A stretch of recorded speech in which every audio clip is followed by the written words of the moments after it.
বিয়ার্স। আর নেব সাদা তেল পরিমাণ মতো।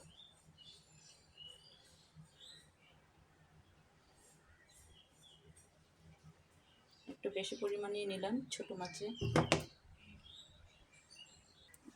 হ্যালো বিয়ার্স, এখন আমি এটাকে ভালোভাবে মেখাচ্ছি।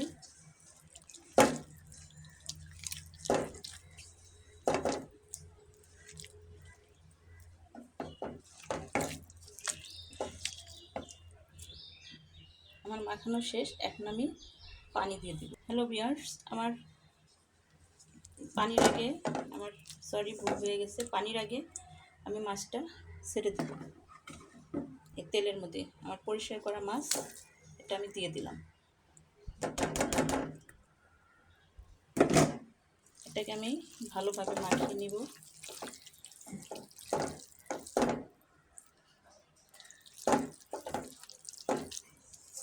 এখন সামান্য পরিমাণ একটু পানি দিয়ে দিই।